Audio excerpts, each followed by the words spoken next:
En la clase anterior estábamos viendo sobre lo que es la definición de corriente eléctrica. Hoy vamos a seguir hablando del mismo tema, solo que queremos trabajar básicamente lo que es la resistencia eléctrica. Bien, si te recuerdas, teníamos un alambre de cobre con cierta longitud, cierta área transversal, y habíamos llegado a la conclusión de que la corriente eléctrica era proporcional a la concentración de portadores de carga, a la carga de los portadores, a la velocidad de arrastre y al área del alambre conductor. Básicamente ahí tenemos una definición de qué es corriente.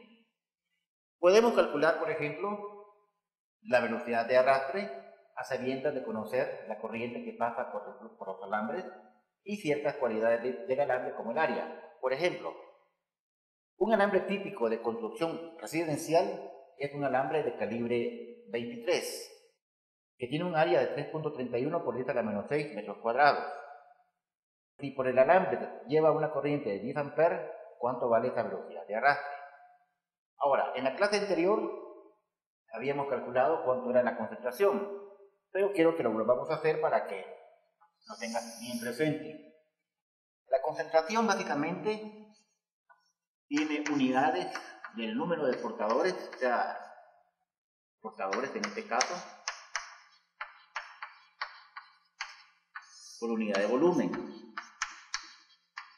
Este sería el caso general. Un caso muy particular que vamos a trabajar nosotros acá va a ser igual al número de electrones, ya que los portadores van a ser los electrones sobre metro cúbico. Eso sería básicamente lo que hemos de trabajar. Entonces, para el alambre de cobre, básicamente la concentración se define de esta manera. Fíjate bien, tenemos la densidad material, lo voy a poner así, de masa. El número de Avogadro dividido la masa molecular.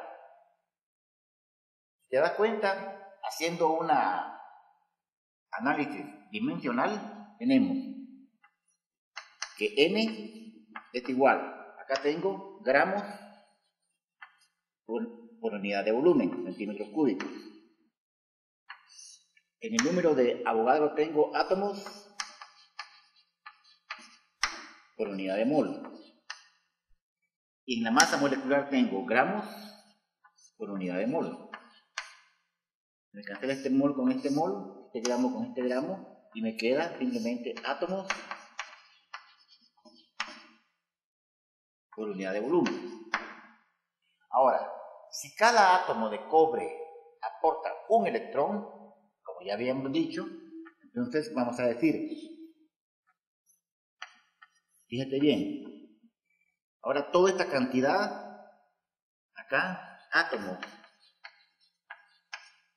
por centímetro cúbico, si cada átomo de cobre aporta solamente un electrón, 1, entonces voy a tener el número de electrones por unidad de volumen, que es lo que simplemente hay que multiplicar por un portador, que en este caso sería el electrón. Entonces aquí voy a conocer el número de átomos y cada átomo me aporta un solo electrón, entonces tengo el número de electrones total en todo este alambre. Por lo tanto, yo podría decir que la concentración es igual, la densidad vale 8.92, el número de Avogadro sería de 6.02 por 10 a la 23, la masa molecular que sería de 63.5 y multiplicado por el número de portadores por cada átomo que sería 1. Entonces básicamente esto me quedaría como 8.92, 6.02 exponente 23, 63.5 dividido. Muy bien, esto me da,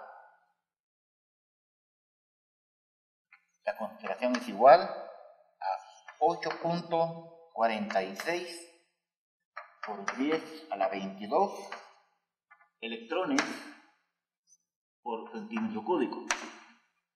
Pero yo sé que un centímetro es igual a 10 a la menos 2 metros, por lo tanto un centímetro al cubo es igual a 10 a la menos 6 metros cúbicos, por lo tanto la concentración sería igual a 8.46 por 10 a la 22 electrones dividido 10 a la menos 6 metros cúbicos. Por lo tanto, la concentración sería de 8.46 por 10 a la 28 electrones sobre metro cúbico, que por lo regular también se pone metro a la menos 3, así, no indican el portador. Entonces, básicamente acá tenemos la concentración de electrones que hay dentro del cobre. Ahora, básicamente, de acá podemos expresar, por ejemplo, la velocidad de arrastre sería igual, sería de poner la corriente acá, aquí abajo la concentración, la carga y el área. O sea que esto es igual a 10 amperes, la concentración que es de 8.46 por 10 a la 28, la carga elemental que sería de 1.6 por 10 a la menos 19, y el área que me la están dando, que vale 3.31 por 10 a la menos 6. Esto es igual. Entonces tenemos 8.46 por 10 a la 28.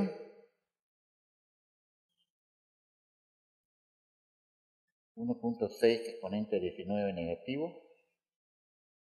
3.31 exponente a la menos 6. Multiplicamos. Invertimos. Multiplicamos por 10. Y esto me da 2.23 por 10 a la menos 4 metros por unidad de segundo. Si te das cuenta, es una rapidez bastante baja. O sea que, si yo calculo, por ejemplo, que te diría el espacio por el desplazamiento es igual a la velocidad por el tiempo, asumiendo de que estamos viendo con velocidad constante, entonces, por ejemplo, si yo me quiero mover un metro, ¿qué tiempo va a dilatar? Si el desplazamiento acá es de 1 metro y la rapidez es de 2.23 por 10 a la menos 4, esto me da 4.48 por 10 a la 3 segundos, que es igual a decir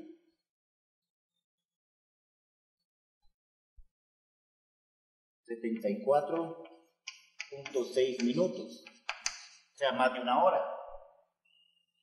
O sea, básicamente sería 1.24 horas. Imagínate, a esa rapidez, un electrón, él solito, para que recorra 1 metro, va a dilatar aproximadamente 1.24 horas. Pero cuando tú prendes la luz en tu cuarto, aprendes el switch ahí, todo es inmediato, como si fuera instantáneo. ¿Qué sucede? Lo que pasa es que cuando tú colocas la diferencia de potencial, obviamente aparece un campo eléctrico. Y este campo eléctrico perturba el espacio del alambre, o sea, viaja, por así decirlo, en todo el alambre, en todo el conductor, casi a la velocidad de la luz. Por lo tanto, los electrones, todos ellos se mueven, estén donde se encuentren. Entonces, todos los electrones que están, por ejemplo, en el filamento de la bombilla, cuando tú prendes el switch, entonces inmediatamente entra en acción el campo eléctrico y hace que los electrones se muevan. Y se produce entonces casi instantáneamente, en el orden de nanosegundos, la luz eléctrica. Bien, aquí tenemos este problema y ahora veamos el siguiente tema, que es la densidad de corriente. Veamos de nuevo lo que es la corriente eléctrica, como la concentración, la carga del portador, la velocidad de arrastre, que le voy a poner en este momento B en X simplemente, y el área. Ahora, hay algo interesante. Por lo regular, la corriente es una cantidad escalar. Pero fíjate bien que por su definición de manera microscópica tiene definidos los vectores. O sea, el vector B, por ejemplo, de velocidad que tiene su rapidez en dirección X, que pongamos en dirección Y, metros por unidad de segundo, y el área, que se puede escribir como su magnitud, por un vector normal a la superficie indicada, metros cuadrados. O sea que básicamente la corriente, viéndolo así, está definida de una manera más general por una operación de dos vectores. Pero esta operación de dos vectores no tiene ningún significado por lo que hemos visto hasta el día de hoy, en lo que son cajas de vectores. No hay una operación producto-punto, no hay una operación producto-cruz, y una operación de este tipo la vas a conocer más adelante como un tensor. No es conveniente porque la corriente no va a ser un tensor, va a ser una cantidad escalar. Entonces, ¿cómo solventamos este problema? Entonces, lo que hacemos es esto. Se define la densidad de corriente. La vamos a denotar con la letra J y la vamos a definir como corriente por unidad de área. Básicamente. Entonces, si volvemos a esta expresión de acá, voy a poner que J en X es más que la corriente dividido el área, y esto va a ser igual a la concentración, la carga del portador por la velocidad de arrastre en dirección X. Fíjate, ahora sí tiene más sentido, porque acá la densidad de corriente va a depender únicamente de un vector velocidad. Por lo tanto, J, llamada densidad de corriente, va a ser un vector. Ahora, no olvidemos su definición, ¿verdad? J es igual a I dividido A. Ampere sobre metro cuadrado. Ahora, me voy a imaginar esto, fíjate. Tengo el alambre en cierta área A, tengo el alambre transversal ahí. Estoy viendo cierta área nada más. Como quien dice, estoy viendo nada más esta área de acá, mira. Esta área hipotética que me puedo imaginar.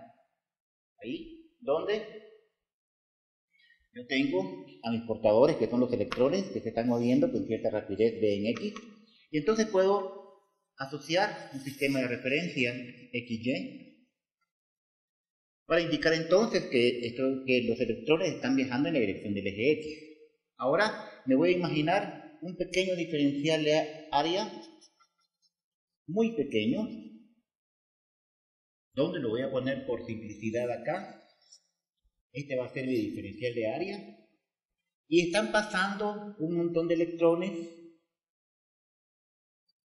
que no tiene que ser en esa dirección de la velocidad, pero puede ser en otro lugar, etc. Lo que voy a dibujar en este momento va a ser la densidad de corriente, que la voy a poner en cualquier lugar, por ejemplo así, mira. Una vector densidad de corriente, que no tiene por qué ser directamente en la dirección del eje X, como lo estamos viendo acá. Luego, perpendicular al área, voy a dibujar un vector que sea normal, o sea, como quien dice, si este es el área, el yeso en este momento representará un vector normal, o sea, que forma 90 grados con la superficie. No está inclinado, sino que es normal a la superficie. Y voy a definir por simplicidad un ángulo θ entre ellos dos. Entonces, lo que estás viendo acá, básicamente es la densidad de corriente J en dirección X, según como lo estamos viendo ahí. Ahora, si yo vengo y hago esto, J, producto punto, la normal, esto va a ser igual al tamaño de J, al tamaño de la densidad de carga, al tamaño del vector unitario, que es 1, por el coseno del ángulo que hay entre los dos, que sería este de acá. Si armo acá un triángulo rectángulo, entonces, si este es el tamaño del vector J, J coseno del ángulo es una componente que va en esta dirección, que la vamos a llamar J en X. Por lo tanto, podría decir simplemente que el producto que está acá, J coseno del ángulo, es una componente que va en dirección X. Simplemente es J en X, que vale esto que está acá. Pero a mí me interesa ahora esto. Entonces, Por la definición, así de sencillo, en X va a ser igual a una variación infinitesimal de corriente por unidad de área. Está pasando en este infinitesimal de área y aquí está pasando un infinitesimal de corriente. Y entonces puedo decir así, donde un diferencial de corriente va a ser igual a la densidad de carga en dirección X, que no es más que J, punto normal, por un diferencial de área. Y por lo tanto, integrando, obtengo que la corriente no es más que la suma de J.M por un diferencial de área, o la suma de J punto un diferencial de área vector, donde el diferencial de área vector se define como esto. Vector normal por un diferencial de área escalar. Si te das cuenta entonces, hemos solventado el problema, y si te recuerdas, en la teoría de vectores, un producto punto da como resultado un número, o un escalar. Por lo tanto, la corriente, tal como está definida acá, la corriente se considera como una cantidad escalar. Y aquí tenemos entonces la operación punto entre dos vectores, el vector densidad de corriente y un vector diferencial de área, que como te dije, normal al área, desde el área hay un vector normal, y acá hay un cierto diferencial de área, sería el tamaño. Ahí tenemos entonces la definición de corriente en función de la densidad de corriente. Ahora, volvamos otra vez a la definición básica de la densidad de corriente como la concentración, la carga del portador por la velocidad de arrastre, que voy a poner en dirección X. Me preocupa esta velocidad y la quiero poner en otros términos. Ahora, el problema está en que obviamente, mira la concentración, 8.46 por 10 a la 22. No estoy hablando de un electrón. ¿Ya? Y aquí es por centímetro cúbico, imagínate. Solo por un centímetro cúbico están pasando, o hay 8.46 por 10 a la 22. Es un número muy grande. Cuando se tienen un montón de partículas, como se trata del electrón, como si fueran pelotitas muy pequeñas o puntitos en el espacio, hay un desorden aleatorio acá y el trabajo se tiene que hacer por un análisis estadístico. Entonces, he ahí un problema, que no quiero entrar en un análisis directamente estadístico. Por lo tanto, lo que me voy a imaginar a un electrón prototipo. Este electrón, acá por ejemplo, está el alambre conductor, está la fuente de alimentación, la unimos al alambre, aparece un campo eléctrico que va en esta dirección, considerando un sistema de referencia XY, Z que viene acá, tengo que el campo eléctrico lo puedo poner simplemente como la magnitud del campo en dirección X, por un vector unitario en la dirección, pero si te das cuenta, el sentido positivo es para allá, por lo tanto tendría que poner menos I. Ahora, la fuerza que experimenta un electrón va a ser igual a la carga de este electrón por el campo eléctrico. Esto va a ser igual, la carga es menos E. Y el campo eléctrico tiene un tamaño, dirección menos I. Menos da más, y entonces la fuerza que experimenta el electrón va a ser igual al tamaño de la carga, al tamaño del campo, en la dirección más I. Unidades Newton. Aplicando la segunda ley de Newton, que la sumatoria de todas las fuerzas es igual a la masa por la aceleración, asumiendo en este modelo sencillo que estamos trabajando que la única fuerza que experimenta el electrón es debido al campo eléctrico que es causado por la diferencia potencial de la fuente, entonces vamos a decir que la magnitud de la carga, que la magnitud del campo en dirección más I es igual a la masa del electrón por su aceleración. O sea que la aceleración del electrón tiene un valor cuya magnitud vale la carga, el campo, dividido la masa, en dirección más I, unidades metros sobre segundo cuadrado. Básicamente, como vector tiene una magnitud que le vamos a llamar a sub x. Por lo tanto, bien puedo decir que la rapidez en x no es más que la rapidez inicial en x más la aceleración en x por el tiempo. Ahora, al inicio, antes de colocar la diferencia de potencial, los electrones se mueven de manera aleatoria. O sea que uno puede ir por acá, otro puede ir por acá, otro puede ir por acá, y otro puede ir por acá. De tal manera que si hablamos de un promedio estadístico, la velocidad media, la rapidez inicial media y un tiempo medio, entonces, bajo el punto de vista estadístico, al inicio, antes de conectar la fuente de alimentación, entonces la velocidad iba para acá, por ejemplo, y la velocidad de otro iba para acá y se anulaban.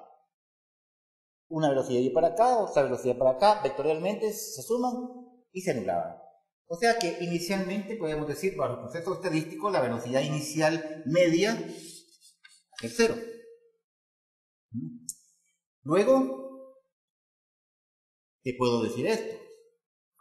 El electrón, haz de cuenta que sigue una trayectoria. Acá, por ejemplo, mira, cae con toda facilidad, no hay nada que se oponga a su movimiento, pero de repente el electrón, obviamente, si te recuerdas, él está en una estructura cristalina.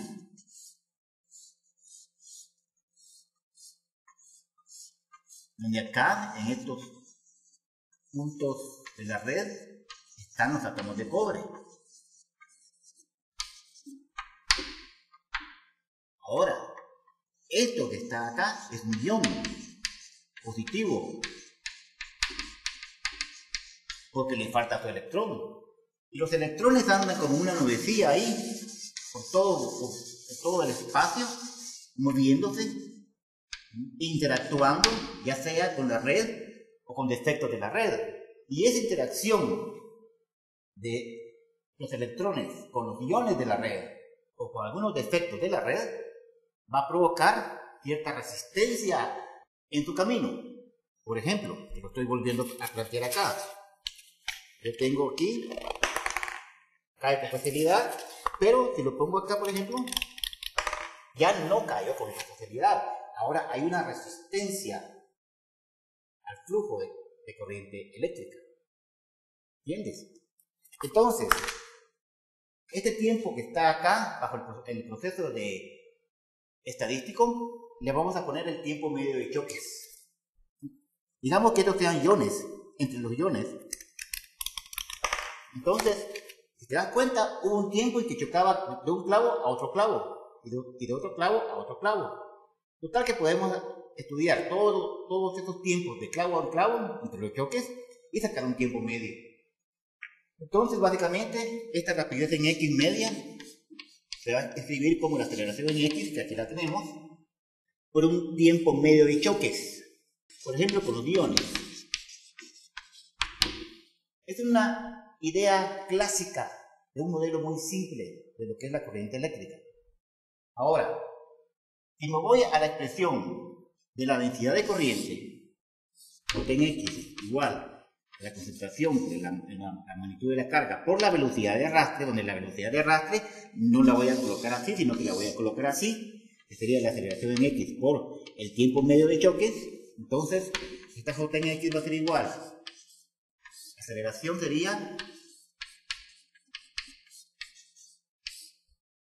tau. O sea que yo puedo escribir esta densidad de corriente como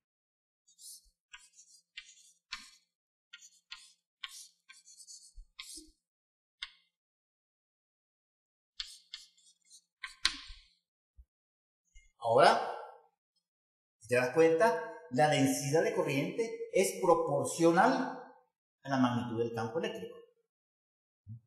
O como vector va a ir en la dirección del campo eléctrico.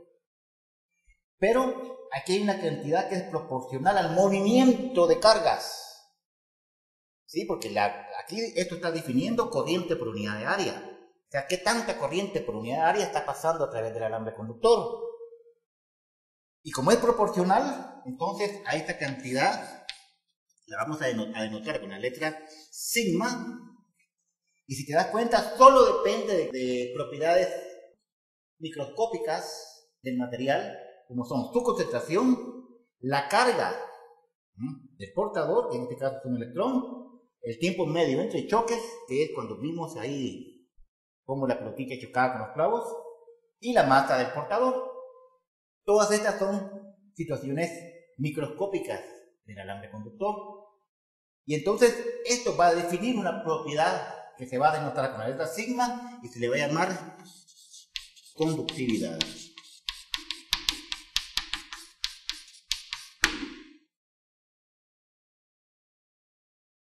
La conductividad es una propiedad de toda sustancia, ya que puede ser no solamente un alambre conductor, puede ser el aire, puede ser el agua, sea un líquido, un elemento gaseoso, hasta nuestro cuerpo. Ok, es algo más general. O sea que nuestro cuerpo posee una propiedad llamada conductividad y mide el paso de corriente eléctrica en la sustancia, o sea, a través de este cuerpo. Luego, otra cantidad de mucho interés va a ser la resistividad.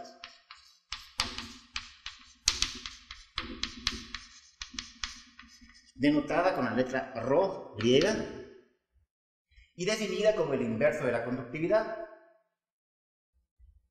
La resistividad es una propiedad también de toda sustancia, de todo cuerpo, y mide la oposición al paso de corriente eléctrica por la sustancia, o sea, por ese cuerpo. O sea que básicamente la resistividad también es una propiedad y mide esa oposición. No quiere que pase corriente eléctrica por ahí. Se opone al paso de la corriente eléctrica. Muy bien. Entonces, volvemos a definir lo que es nuestra densidad de corriente, como la conductividad por el campo eléctrico. Así como está esta expresión, que básicamente de manera general se escribe así: vector J, vector densidad de corriente, conductividad por el campo eléctrico, vector. Si te das cuenta, la densidad de corriente es lineal con el campo eléctrico, o sea que está elevado a la 1, no está elevado al cuadrado. Entonces se dice que es lineal. Toda sustancia o cualquier dispositivo eléctrico que se comporte de esta manera, de que la densidad de corriente sea proporcional al campo eléctrico, cumple con lo que se llama la ley de Ohm.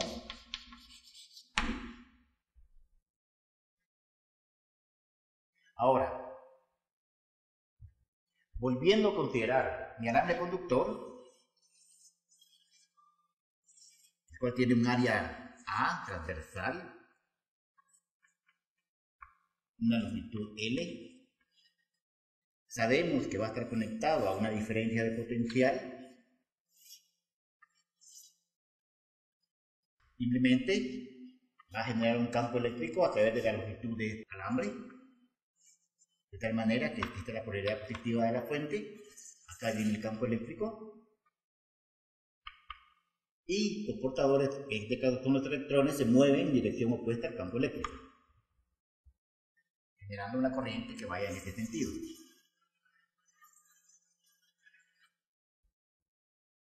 Bien, tenemos entonces la diferencia potencial. Por otro lado tenemos la densidad de corriente, que sería simplemente, por definición, corriente por unidad de área.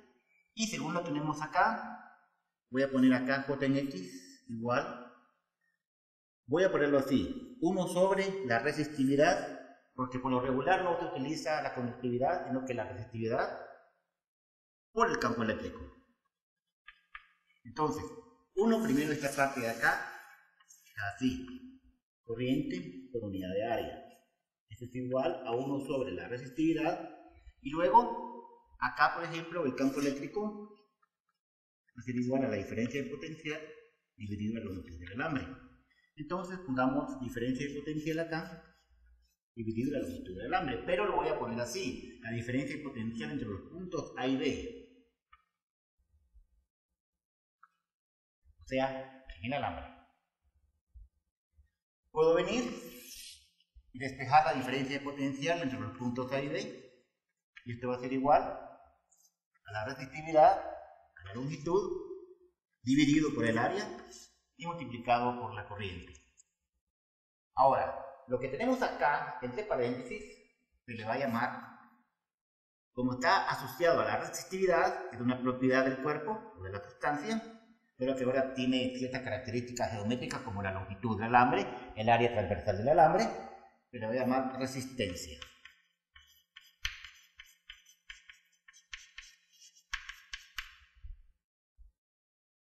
Esta resistencia se va a denotar con la letra R mayúscula y se va a definir como la resistividad, la longitud del alambre dividido el área.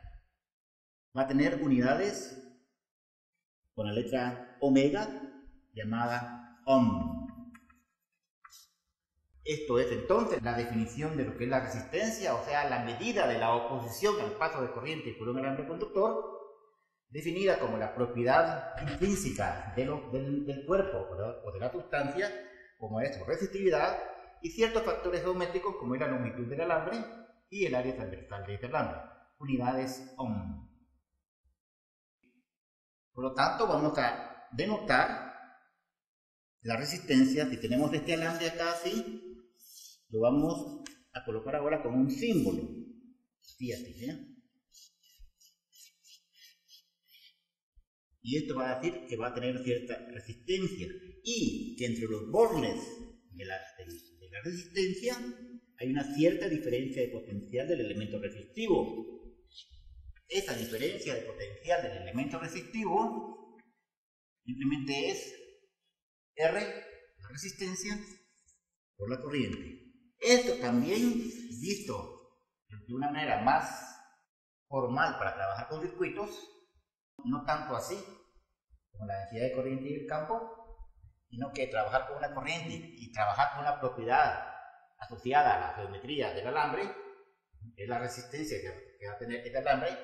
Básicamente lo que tenemos es también la ley de Ohm, vista de esta manera. Por lo tanto, cualquier alambre, ya sea de plata, de aluminio, de hierro, como el de cobre que estamos utilizando para nuestro trabajo, cuando por ahí pase una corriente eléctrica, el alambre va a tener cierta propiedad que se va a llamar resistividad, que va a definir lo que es una resistencia, o sea, una oposición al paso de corriente.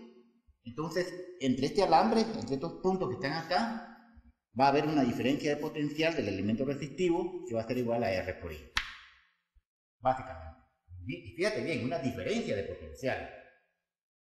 A todo esto damos un simple ejemplo para comenzar a trabajar lo que es resistencia. En el siguiente problema tienes 1 gramo de cobre, así en bruto, y deseas fabricar un alambre de cobre utilizando esa cantidad de masa. Tú deseas que ese alambre tenga una resistencia de 0.5 ohm. Sabes que la resistividad del cobre es de 1.7 por 10 a la menos 8 ohm por metro. Y que la densidad material del cobre es de 8.920 kilogramos sobre metro cúbico. En base a esta información, entonces nos preguntan cuál debe ser la longitud de este alambre y el diámetro de este alambre. Entonces, como te dan la resistencia y te están dando información de la resistividad y te están preguntando longitud y diámetro, entonces tú dirías, la resistencia es igual a la resistividad, en este caso es el cobre, multiplicada por la longitud del cobre y el área del cobre. Ese alambre de cobre. El área básicamente sería pi4 del diámetro al cuadrado. O sea que, conociendo el área, puedo conocer el diámetro. Es lo que me preguntan. Bien, pero acá tengo una ecuación donde conozco R, que es 0.5, y la resistividad. Conozco estas dos cantidades y no conozco estas dos, que son las que me piden. Ya, donde en el área está metida el diámetro. Entonces, básicamente tengo una ecuación que contiene dos incógnitas. Yo necesito otra ecuación. Para ello me están dando la densidad de masa. O sea, la densidad de masa va a ser igual a la masa por unidad de volumen. O sea, a la masa. Y si estamos pensando en construir un alambre que tenga cierta área transversal y que tenga cierta longitud, entonces obviamente el volumen sería el área por la longitud. Entonces básicamente aquí tengo otra ecuación que contiene el área por la longitud va a ser igual a la masa dividido la densidad de masa. Aquí tengo otra ecuación que involucra las dos incógnitas. Por lo tanto, ¿qué te diría? Podemos despejar el área, por ejemplo. El área es igual a la masa dividido la longitud del alambre por la densidad de masa, y esta área la ponemos acá. O sea, que la resistencia es igual a la resistividad del cobre por la longitud del cobre, y el área sería la masa del cobre dividido la longitud del alambre de cobre por la densidad de masa. O sea que esa resistencia es igual a la resistividad por la longitud al cuadrado por la densidad de masa dividido la masa del cobre. Por lo tanto, la longitud del alambre sería la raíz cuadrada de la masa del cobre por la resistencia dividido la densidad de masa y la resistividad del cobre. Esta longitud es igual a la raíz cuadrada de la masa es de un gramo, o sea 10 a la menos 3 kilogramos. La resistencia está en ohm, que es en el sistema internacional, que es 0.5 ohm. La densidad de masa, cabal está en el sistema SI, sería 8920. Y la resistividad sería de 1.7 por 10 a la menos 8 ohm metros. La longitud vale entonces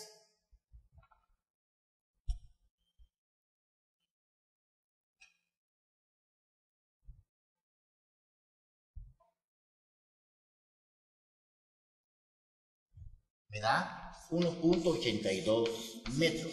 Y ahí entonces cuánto vale la longitud que deba tener este alambre. Luego, el área la podemos calcular acá, mira.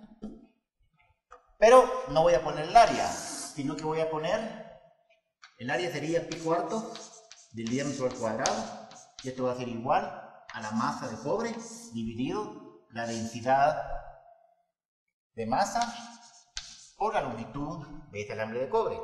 O sea que el diámetro básicamente es igual a la raíz cuadrada de 4 veces la masa dividido pi por la densidad material por la longitud del alambre, raíz cuadrada. O sea que ese diámetro es igual a 4 veces 10 a la menos 3 kilogramos dividido pi por la densidad de masa, que sería 8920, y la longitud del alambre que acabamos de encontrar, que es 1.82. El diámetro entonces es igual, tenemos 1.82 por 8920 por pi, 4, exponente 3 negativo, raíz cuadrada, vamos a un número. Esto me da 2.80 por 10 a la menos 4. Como es un diámetro, simplemente 3 metros. Ahora lo vamos a poner en notación de ingeniería. Esto es igual a decir 280, pongámoslo así mejor, 280.4 micrómetros. Y ahí cuál debería ser entonces el diámetro de este alambre para que se cumplan tanto el diámetro como la longitud, para que se cumplan las condiciones que el fabricante quiere, que tenga esta resistencia, básicamente con una masa de 1 gramo de cobre. Y tenemos entonces el problema resuelto.